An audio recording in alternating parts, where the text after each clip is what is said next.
नमस्कार साथियों, हमने आपको सनातन धर्म में अपनाए जाने वाले रीति रिवाज, संस्कार, संस्कृति आदि के सामाजिक रहस्य व वैज्ञानिक रहस्यों के बारे में जानकारी दी है।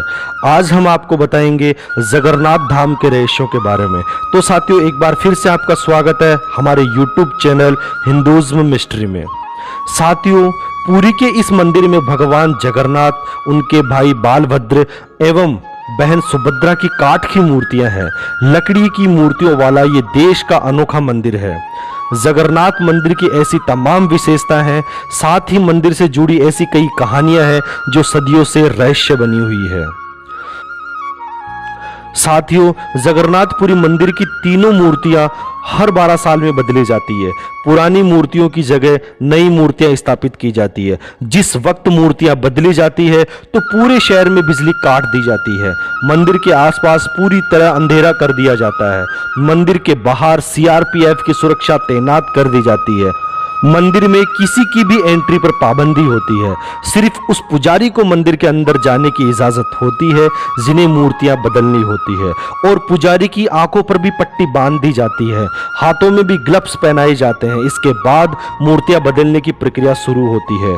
पुरानी मूर्तियों की जगह नई मूर्तियां लगा दी जाती है, लेकिन एक ऐसी चीज जो कभी नहीं बदली जाती है, यह है ब्रह्म पदार्थ। ब्रह्म पदार्थ को पुरानी मूर्तियों से निकालकर नई मूर्तियों में लगा दिया जाता है। यह ब्रह्म पदार्थ क्या है, इसके बारे में आज तक कोई जानकारी किसी के पास नहीं है। बस कुछ किस्से हैं जो मूर्ति बदलने वाले पुजारियों से सुनने को मिलते हैं। यह ब्रह्म पदार्थ हर 12 साल में पुरानी मूर्ति से नई मूर्ति में बदल दिया जाता है, लेकिन मूर्ति बदलने वाले पुजारी को भी नहीं पता होता है कि वो क्या है। मान्यता है कि इस ब्रह्म पदार्थ को अगर किसी ने देख लिया तो उसकी मौत हो जाती है। मूर्ति बदलने वाले कुछ पुजारियों ने बताया है कि जब ब्रह्म पदार्थ पुरानी मूर्ति से निकालकर नई मूर्ति में डालते हैं तो हाथों से ही ऐसा किया जाता है। उस वक्त ऐसा लगता है कि हाथों में कुछ उछल रहा है, जैसे खरगोश उछल रहा हो। कोई ऐसी चीज है जिसमें जान है। क्योंकि हाथों में दस्ताने होते हैं, इसलिए उस पदार्थ के बारे में ज्यादा एहसास नहीं हो पाता है। यानी ब्रह्म पदार्थ में किसी जीवित पदार्थ के होने की कहानियां जरूर है, लेकिन इसकी हकीकत क्या है ये खुद भगवान जगन्नाथ ही जाने। साथियों, जगन्नाथपुरी मंदिर समुद्र किनारे पर स्थित है।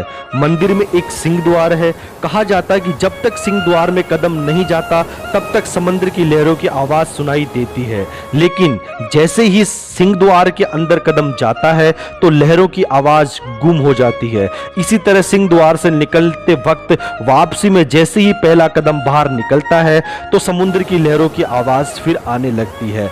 ऐसा क्यों और कैसे होता है, जवाब किसी के पास नहीं है।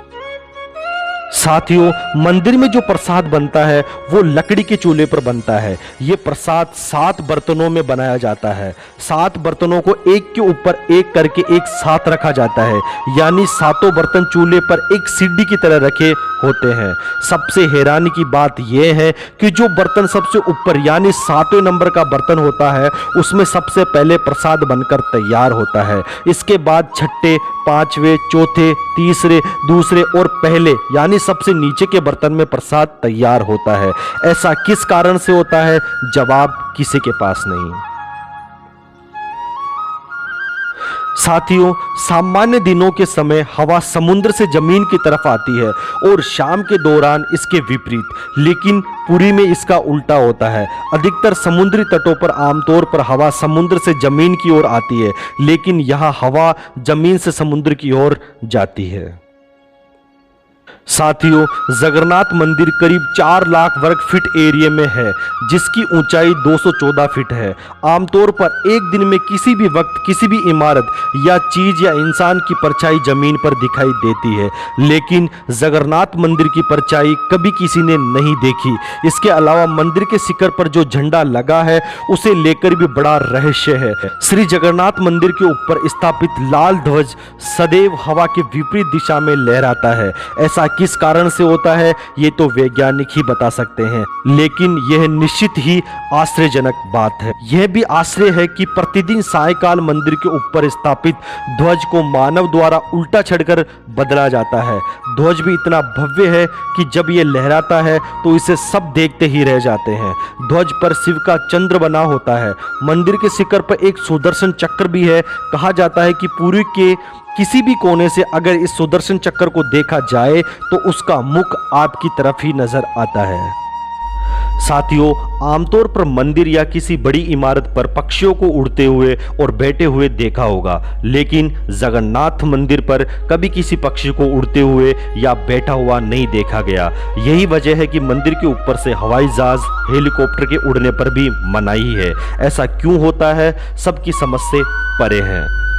तो साथियों, इन सभी रहस्यों को जानने के बाद एक बात तो समझ में आती है कि हमारे पूर्वज कितने बड़े इंजीनियर रहे होंगे, जिनके पास ऐसी टेक्नोलॉजी थी जिसके इस्तेमाल से ऐसे बहुत से मंदिर और स्ट्रक्चर तैयार किए गए जो आज की आधुनिक विज्ञान के लिए आश्चर्यजनक है।